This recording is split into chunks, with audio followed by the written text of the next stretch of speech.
Ang atong text karon sa Biblia sa pulong sa Dios gumikan sa Matthew 12:22 to 32. Unya may gidala kang Jesus nga usa ka tawo nga nabuta ug naamang tungod kay gigamhan siya sa daotang espiritu. Giayo ni Jesus ang tawo ug diha-diha nakasulti na kini ug nakakita. Natingala ang tanan ug muingon sila, siya kaha ang kaliwat ni Haring David nga makapanunod na sa iyang gingharian? Sa pagkadungog sa mga Pariseyo, miingon sila, kanang tawhana nang hingilin sa mga daotang espiritu tungod kay gihatagan siya og gahom ni Satanas. Nga mao ang pangulo sa mga daotang espiritu. Nahibalo si Jesus sa ilang mga huna-huna, busa miingon siya sa ila. Kung ang mga lumulupyo sa usa ka gingharian magkabahin-bahin, kana nga gingharian mabungkag. Mao usab ang mahitabo sa bisan unsa nga lungsod o panimalay kung ang mga nagpuyo magkabahin-bahin. Busa kung pinaagi sa gahom ni Satanas nang hingilin ako sa iyang mga sakop, ginabungkag lang niya ang iyang kaugalingon nga gingharian. Ug kung ang gahom ni Satanas ang akong gigamit sa hingilin sa mga daotang espiritu, kinsa man ang nagahatag og gahom sa inyong mga tinun-an nga nagahingilin usab sa mga daotang espiritu. The struggle is real aning nagahingilin. Ang inyong mga tinun-an mismo usa ka pamatuod nga sayop gayud kamo. Karon tungod kay nagahingilin ako sa mga daotang espiritu pinaagi sa espiritu sa Dios, nagapaila kini nga ang paghari sa Dios miabot na kaninyo. Ang tinuod walay tao nga makasulod sa balay sa kusgan nga tao aron pagkuha sa iyang mga kabutangan kung dili una niya gapuson kanang kusgan nga tao. Kung magapos na niya, makakuha na siya sa mga kabutangan ni anang balay. Ang dili mudapig kanako, batok kanako. Ug ang dili mutabang kanako sa pagtigom sa mga tao sa Dios, nagapatigbulag lang. Busa, sultian ko kamo. Ang bisan unsa nga sala, bisan pa ang pagsulti og daotan batok sa Dios, mapasaylo. Apan ang pagsulti batok sa Espiritu Santo, dili gayud mapasaylo. Si bisan kinsa nga mosulti batok kanako nga anak sa tao mapasaylo. Apan ang mosulti batok sa Espiritu Santo dili gayud mapasaylo hangtod sa hangturan. Magampo kita. Ginoo, salamat Lord sa imong pulong. Salamat Lord, tabangi kami ani imong nindot kayo na pulong, Lord, na buhi kani, importante kayo sa among kinabuhi. Tabangi kami og pagsabot, ani. Kung naman mi ginaatubang sa simana, Lord, na napami ginahuna, Lord, tagai kami og kalinaw, tagai kami og peace, Lord, na makafocus kami sa pagpaminaw sa imong pulong, og mag-believe sa imo, Lord, na magsalig kami na ikaw ay mabuting Diyos. Ikaw, Lord, is your grace, your God, the God of grace, the God of mercy, the God of miracles. And among masabtan, Lord, unsa ni ang imong pasabot here that you are the God who is willing to forgive us of any sins. And unsa ni siya na phrase, Lord, na naay dili nimo mapasaylo na sala. We pray all this in Jesus' name. Amen. Na siguro usa sa pinaka ginapangutana again and again sa tao, no? Naabay usa ka punto na ang usa ka tao dili na mapasaylo sa Dios. Moabot ba karon, maski karon sa karon mga panahon na, moabot ba sa usa ka punto sa usa ka life na naaba ko'y mabuhat na dili na dayon ko pasayloon sa Dios? Daghan kayo nangutana ani. Daghan gyapon kaayo nagapangutana ani og mupangutana ani, no? Kung dili man sa atong henerasyon, sa sunod na pod na henerasyon. Naaba ko'y mabuhat, Lord, na dili na dayon ko nimo mapasaylo, or kapila man ko, Lord, makasala na maingon na din ka, tama na, dili na ko mupasaylo sa imo. In other words, kung kaniyang giingon ni Jesus, naapa ba ni karon? But before nato na siya matubag, ato sang siguro tan-awon ang story na nahitabo dinhi sa Mateo 12. Para mas masabtan nato ug makita nato unsa ni sa karon sa karong panahon na.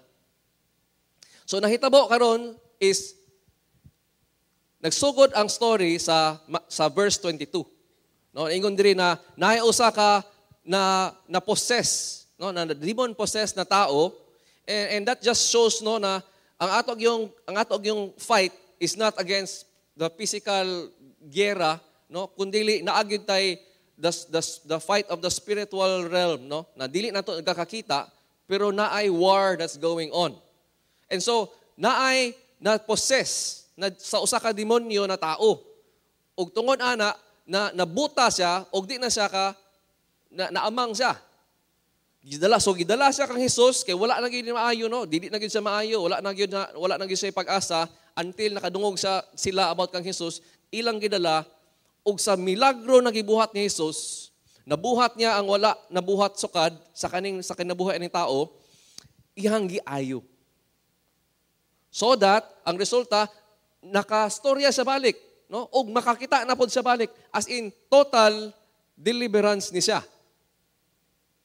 So, ang hitabo dayon is, katong tanan na nakakita, tanan na nakailaan ng tao, uy, di pa mong mana katong dugay na gigay, wala na gyud pag-asa na maayo or na demon-possessed man, naayo na siya.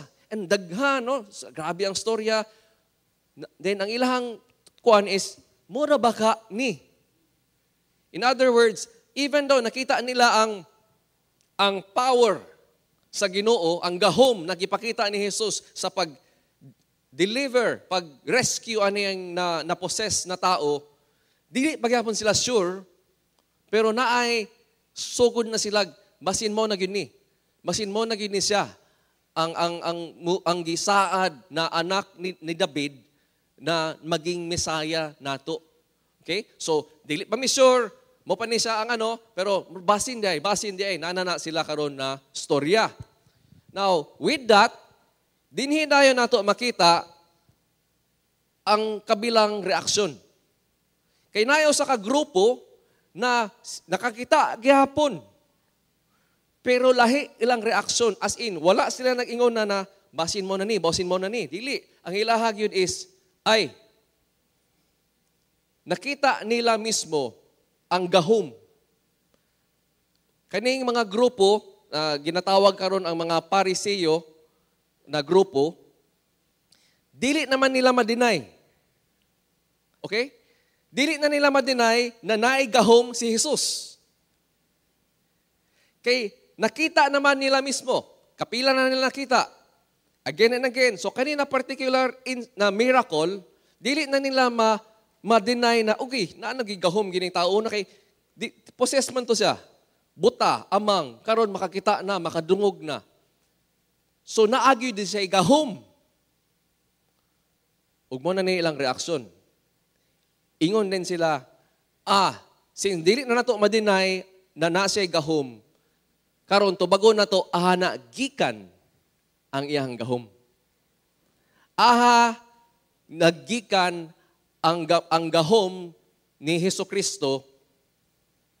So ilang giingon dayon ay dili na gikan sa Dios, kung dili gikan na sa yawa. Okay? Mo nilang gibuhat. Di namin nila ma-deny.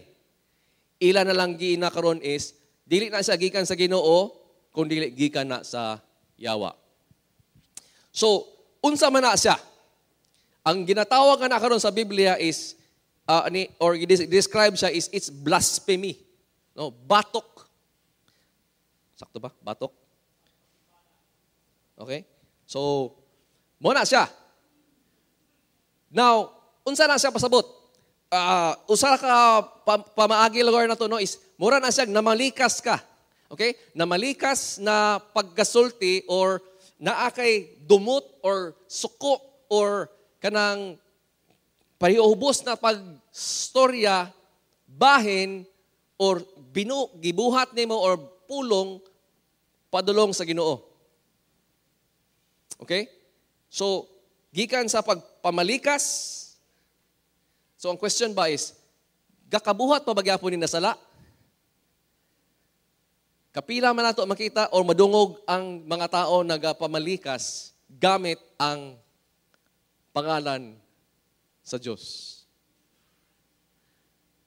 So kakahitabo pagyapon ning blasphemy, no, na paggamit sa usa sa or pagsulti or sa buhat, no, kung kanatong question lugar na, Lord, unfair kay ka. Lord, nganong ako? Kanang atong gi-question ang otoridad, kredibilidad, karakter sa Diyos.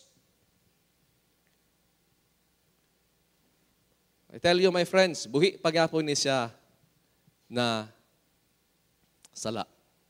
Kaning pag-attack, pag-insulto, directly or even pagbinuang, paggara-gara sa Diyos. That is the scope of the sin of blasphemy. Now, ngano man, suko man kayo ang Pariseyo, na maski nakita na nila ang pruweba, ang ebidensya, di man gyapon sila muangkon. Kung dili mingon na sila, dili gyud gikan sa Ginoo, di gyud na sa gikan sa Ginoo, gikan na lang gyud na siya sa yawa. Dana ina gikan ang iyang gahom.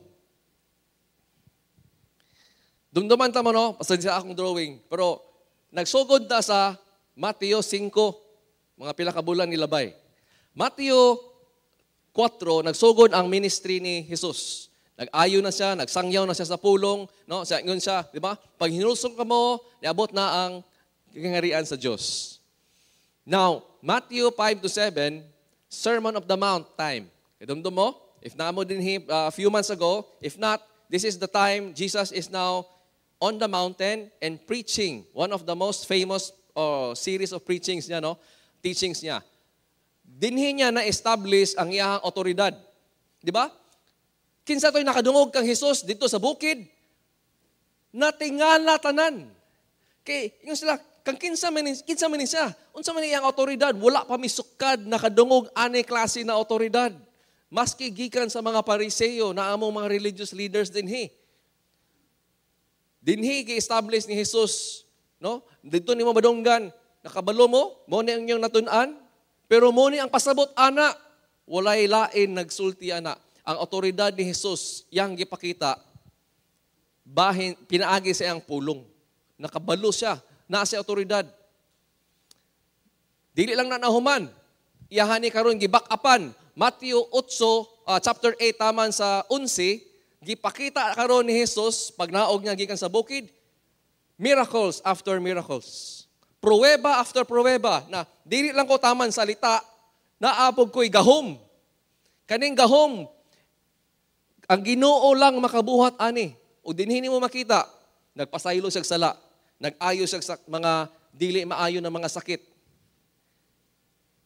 Nakita na karon sa mga tao, tanan ebidensya gikan sa iyang otoridad, para sa iyang otoridad, ug nakita na karon sa tao tanan ang ebidensya sa iyang gahom na siya ang Diyos, siya ang Mesaya, ug niabot na siya.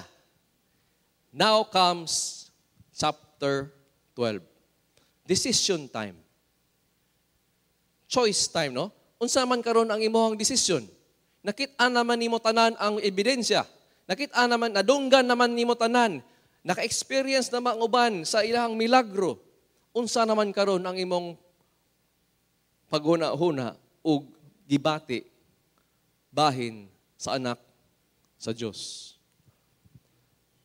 And that's why Matthew 9, dinhi sila suko kaayo or usa sa ilang kasukuan kay nagbuhat og milagro si Jesus ug ana din ang mga scribes ug mga Pariseo. Hala, tan-awa ra si Jesus, ilang pasabot na no, kani na tao iyahang gina-blaspheme ang Ginoo.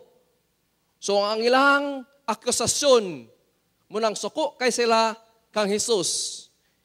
Kay abi nila si Jesus mo'y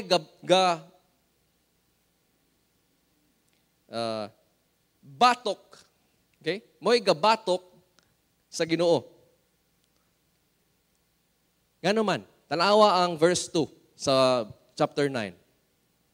Naay grupo, gidala nila ang usa ka paralyzed na tao. Ug nakita ni Jesus, ug naluoy si Jesus tungod sa pagtuo nila. Unsa yang giingon? Take courage. Your sins are forgiven. Suko kaya mga Pariseo, kay the only being, the only person, the only one na makapasaylo og sala ay ang Ginoo. Pero dili man nila madawat na si Jesus Ginoo. Maski nakita na nila, maski nadunggan na nila. So ilahang conclusion, si Jesus ang gabatok sa Ginoo. So nakita nato ang ilang desisyon. Moni, ingon na din sila. Di naman namo ma-deny na gahom na tao. Di na nato ma-deny, no? Na, even though ga-blaspheme siya sa Ginoo, pero na may gahom ay gikan ni sa Yawa. Gikan ni iyang gahom sa Yahwa. Mo ang ilahang gihuna-huna o gibati. Wala nila ni gisulti ha. Pero di nila nato makita na ang si Jesus nakabalo sa tanan, huna-huna ug sa tanan na nasa kasing-kasing sa tao. Gisulti niya, gitubag niya ang naa sa ilahang huna-huna. Muni karon sa 25. Knowing their thoughts, gitubag ni Jesus sila. Ingon siya karon, nakita nato no, nagpakita ni Jesus karon ang tulo ka logic sa iyang tubag. Primero na logic, basically ingon ingani, medyo estupido ang inyong akusasyon. Okay? Walay ka logic na inyong akusasyon. Giunsa niya og state, ngani yung state ni Jesus no. Kinsa man ang usa ka gingharian na makabarog kung ang iyang sulod bulag-bulag. Kinsa man karon ang usa ka panimalay, usa ka pamilya makatindog, makabarog kung nag-away-away, bulag-bulag. In other words, ang tubag wala. Dili na siya mahitabo. So, dili siya ang resulta, dili makatindog og mawasak tanan, ma-laid waste. So verse 26, iyan ang gi-relate ani kang Satanas. Kanong buhaton man ani Satanas imong giingon? Kung akong gahom gikan kang Satanas ug akong naga-cast out kog mga demons dinhi, gahimo kog mga milagro dinhi para maayo og kasangyaw ko sa pulong sa Dios para magrepent og mag-believe sila sa tunay na Dios. Nganong buhaton man ani Satanas, mura rag iyang gipildi iyang kagulingon. So, logic number 1, wa na usa man na inyong kuan, nonsense man na inyong argumento. Okay? Number 2, yang iyang pag-ingon dayon is kani. If gikan ko sa yawa, Beelzebub, by the way, is just is another name no for the devil, Satan. Ano siya? If gikan ko sa yawa o akong gahom gikan sa yawa o ga-cast out ko og demon, contradicting man mo. Meaning, sa man mo, wala man mo palid-palid man mo, mga balimbing man mo. Kay ang ilahang mga disipulo dahil sa mga Pariseyo, gasuroy-suroy po na sila o cast out po na sila og mga evil spirits. O kani ilahang mga exorcists, ang mga Pariseyo, pakpak sila. Ay, grabe, gikan gina sa Ginoo. So meaning, nadakpan na sila sa ilahang action already. Gasulti na sila na ang gahom o power of casting out demons gumigikan sa Diyos. Pero, pagkang Jesus na gani, dili sila mo, deny sila, no, gikan na sa yawa. So, ingon si Jesus, kabaw mo, unsa man na mo?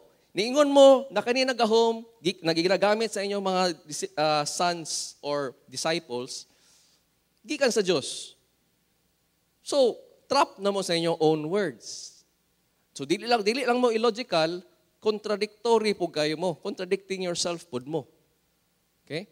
So, gida-debunk ni Jesus ang ilahang tubag. Ikatulo, ana din sa no? But if I cast out the demons by the Spirit. So, dili ni siya peke-peke na yam-yam lang na din. Kunyari, nag-deliverance daw, tinod na ini. Nag-set free na yun og mga demon-possessed. And it's in the power and the Spirit of God. Ebidensya o pruweba ni siya para ang kingdom of God niabot na. Ang gingharian sa Diyos niabot na, pinaagi kang Jesus. Now, here comes number 3. Logic or answer number 3 ni Jesus. Ana din siya. So, unsaon man na lugar na musulod, how can usa ka tao makasulod sa usa ka panimalay kung kaning strong man, wala ni siya na gapos. Wala siya first na conquer. Diba? And the picture din is, gikawatan ang balay sa kaning strong man. So this is against the will of the strong man. Now, kinsa man ni si strong man? Karon sa nato. Si strong man, makita nato sa Matthew 4:8-9. If you remember the temptation of Jesus by Satan. Okay? The story goes na the devil takes Jesus to a high mountain ug iyang gipakita tanan ug sumingon ni Satanas. Kabo ka Jesus, kana tanan imo makita, ako ana. Kung mo bow down ka ug mo worship ka, ako ihatag sa imo. So ang mensahe ni Satanas din is, na ako'y gahom, na ako'y teritoryo, ako ani tanan imong makita.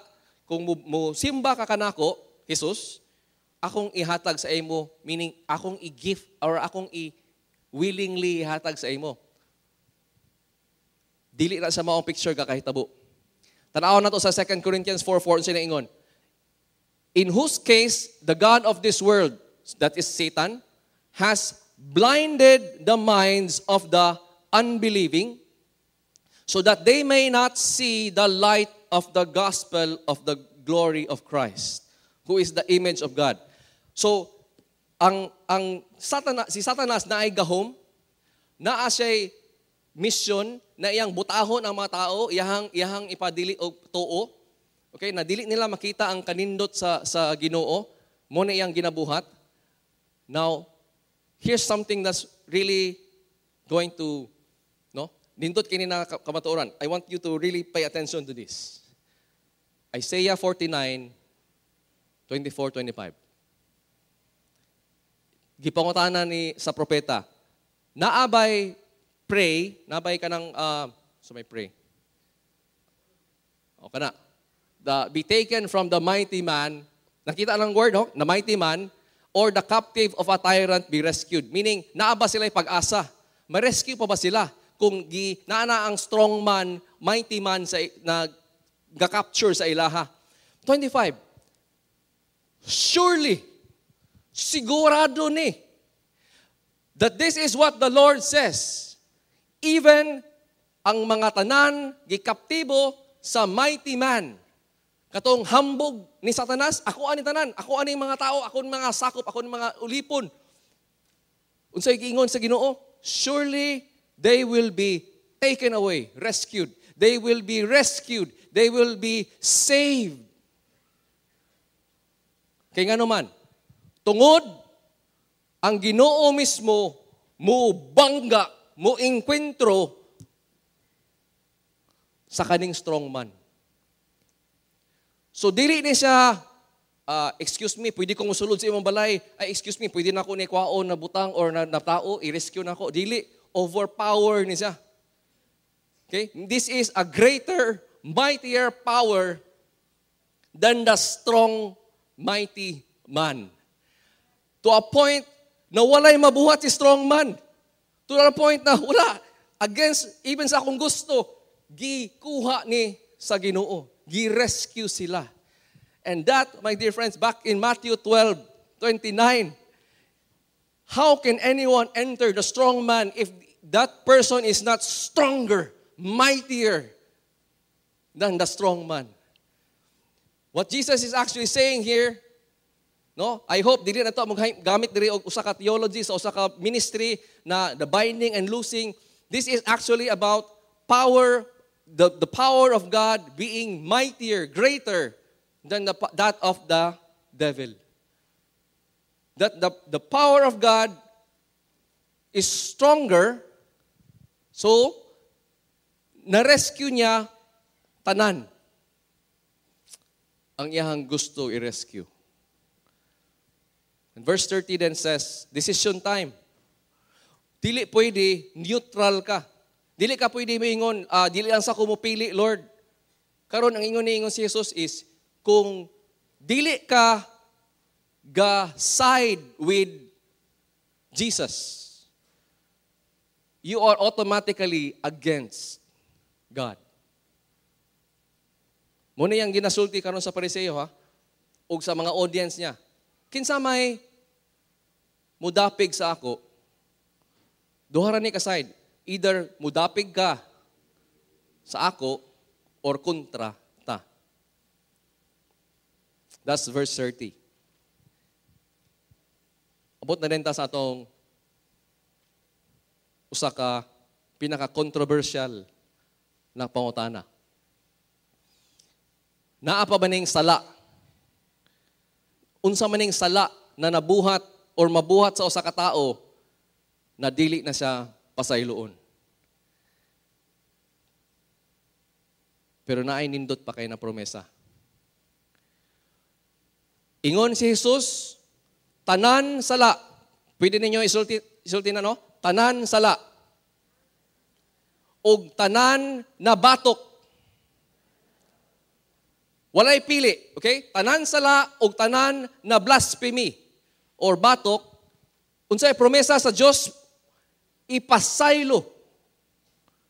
So dili ta dapat ayog ka buta, ayog ka kakuan sa unsa maning blasphemy against sa spirit na dili og ma-miss out ninyong nindot kay na promise even with this verse. Tanan blasphemy og tanan sala ipasaylo sa Dios.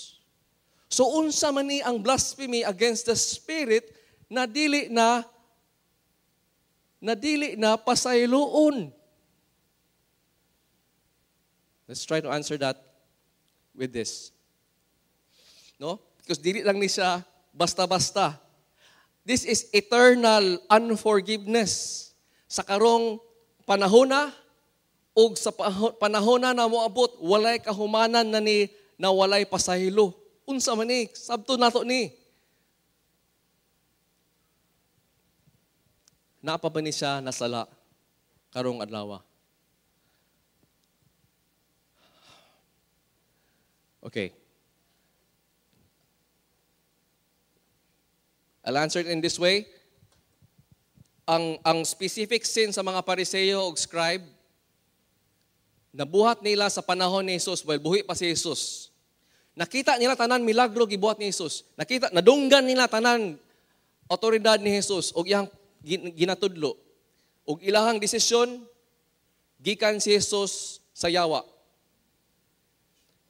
Kato ilang gibuhat is the sin of blasphemy against the Spirit. Kay even though nakita na nila tanan ebidensya, nakita na nila tanan gahom, niingon sila gumigikan si Jesus sa yawa. Now karon para sa ato unsa man na siya. Hebrews 10:26 is already a time na dili na siya, wala na si Jesus. Okay? After na ni kang Jesus. So unsa may ang ingon dinhi sa writer of Hebrews? If padayon ta sa atong sala willingly, meaning ginapursigi na to gyapon og makipagbilin or makipagbatok sa sala. Not batok. Makipagtalik sa sala. Even though nakasabot na ta sa tanan, nadawat na nato, nahayagan na ta sa kamatuoran, nakasabot na ta kinsa si Hesukristo, nabati na nato ang iyahang gugma o grasya. Unsay ingon? Wala na'y mabilin pa na sacrifice para sa imong sala. Dahil example dayon niya, same chapter, 2 chapters later, si Hebrews 12, sa Hebrews 12:15-17, si Iso. Siguraduan ninyo na walay sa inyo man ma-fall short sa grasya sa Ginoo. Ug padayon siya no, that walay mag-awat pareha matod ni Iso. Kinsa man ni si Iso? Igsuon ni Jacob. Magulang ni Jacob. Unsay gibuhat sa magulang ni Jacob? Gutom kay siya. Naa siya gusto. Naa siya hunger sa iyang gibati. Naa siya ganahan. Kita siya og lami kayo na pagkaon ni gipreparar ni Jacob. Unsa may giingon? Akong iyang gibaylo. Iyang gibaylo ang unsa ang iyahang naa sa iyaha para sa usa ka butang na makapabusog sa iyahang lawas. Unya gi-describe siya karon as description siya karon na immoral. Walay kahadlok sa Ginoo o walay Dios na recognize si Iso. So, ingon din siya diri no na muning resulta sa pagbaylo sa ni Iso sa sala. Sa unsay naa sa iyang gibaylo sa usa ka sala, unsay resulta sa 17? Pagkahuman si Iso maski nihilak siya kay sorry wala ko nagmahay ko sa akong gibuhat, pero dili na niya makita sa iyang kasing-kasing ang tinud-anay na paghinulsol. So in other words, naay warning, mga kaigsuunan. Pagbantay kamo, na basin sa inyong pagbaylo, sa inyong nabaw-an sa tanan kamatuoran sa Ginoo, ug inyong ibaylo ni sa usa ka sala, mugahi ang inyong kasing-kasing na dili na mo ganahan karon mismo maghinulsol or mangayo sa grasya o pasaylo sa Diyos.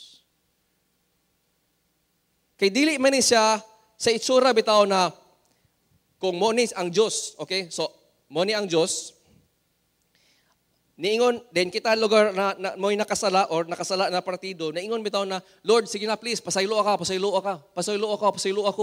O ingon ang Diyos, o gaingon ang Diyos na, dili ko mapasaylo nimo. Dili man nga niyang isura. Di ba, unsay promise? Tanan, sala, tanan, blasphemy, willing ang Diyos mo pasaylo sa imo. So, dili na siya kanang, dili ko mapasaylo nimo. Dili, di ba? Dili po na ang isura lugar na, Lord, sige na ba? Ay, dili ka, sige, ayaw na lang. Dili, di ba? Ang gahitabo karon is, ang Ginoo gakaingon o ga-offer, willing ko mo pasaylo sa imo. Pag hinulsol, balik. Ug mo ni ang daotang kasing-kasing sa katao. Nakasabot nako sa imong gugma, nakatilaw nako unsa kanindot imong grasya, ug niingon ang akong gahi na kasing-kasing, mas nindot pa man ang sala kaysa imo. Dili ko ganahan mangayog pasaylo. Dili ko ganahan biyaan ni. Mas biyaan ti ka, Ginoo, kaysa akong sala.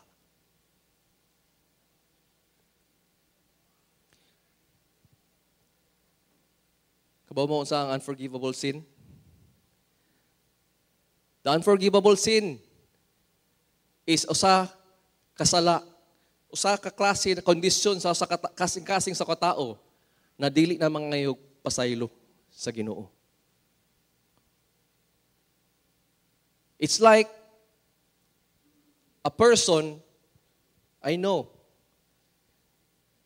husband and wife, husband siya, nakabuhat siya og adultery, immoral. Ang asawa giingon, balik lang, pasayloon ti ka. Biyai lang na babae, balik lang, pasayloon ti ka. Ug niingon ang bana, dili ko. Mas biyaan ti ka kaysa biyaan ni nako. Be careful, my dear friends. Ayog dula-dulai ang sala. Kay basin na mo abot na sala na mawala na sa imo even ang ganahan ka or ang maghinulsol pa ko, di na, nawala na. Murag si Iso, hilak na lang taman. Pero dili gid siya willing maghinulsol. The danger is there. Pero hope is also there. Kung imong feeling karon kay igsoon, mapasaylo pa ba ko? Mapasaylo pa ba ko? Daghan naman ko gibuhat na sala. Kapila naman ko nakasala. Balik-balik man niya akong sala gibuhat. Unsa maingon ni Apostle Pablo? Ako, blasphemer. Ako, murderer. Ako, liar. Ako, the worst of all sinners. Ginabuhat na ako ang dili ako gusto. Dili na ako ginabuhat ang akong dapat buhaton. Pero thanks be to God. I am who I am. He has forgiven me from any sin. Kung nag-struggle ka, pasayloon pa ba ka sa Ginoo? Tuo. Pagtuo sa iyang grasya o forgiveness. Dawata. Biyai ka na ang imong sala. Balik og salig sa iya. And He is promised in 1 John 1:9.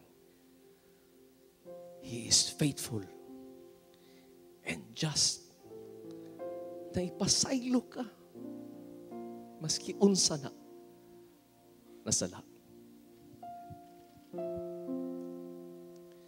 Remember, the only sin na dili ka pasayloon is the sin na di nakaganahan mga igpasaylo for.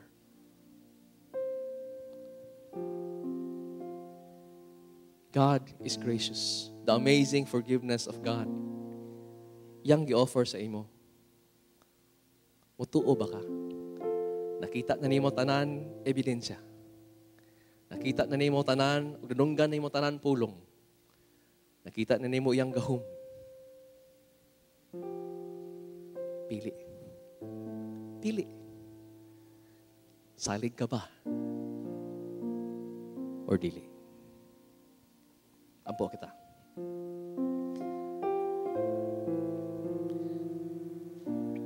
Lord, walay tao makabarog at ubangan sa imong balaang presensya. Kami tanan, Lord, na isala. Kami tanan, Lord, walay. Maski usa, katudlok, ka-deserving, Lord, sa imong grasya, ugugma. Walay nag-deserve sa imong bugtong anak na imong gipadala. Walay nag-deserve, diri, Lord, na imong gipakamatyan sa krus.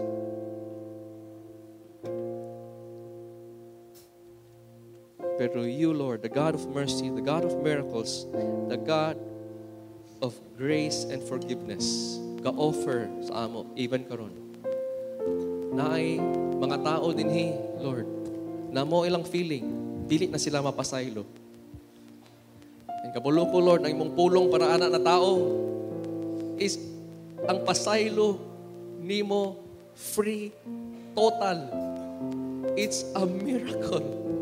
Only the power nimo, Lord, ang makapasaylo o restore sa usa ka makasasala na maging matarom na balik sa imong mata. Akong ampo, Lord, is tagaan nimong mga pagtuo na makasalig ang usa ka makasasala sa imong grasya o gugma. Ug mudagan kami, Lord, biyaan namo ni unsa man nagka patumba namo ka saag sa amo, Lord. Mubalik kami sa imong yakap. We praise you and we thank you. In Jesus' your mighty name, amen.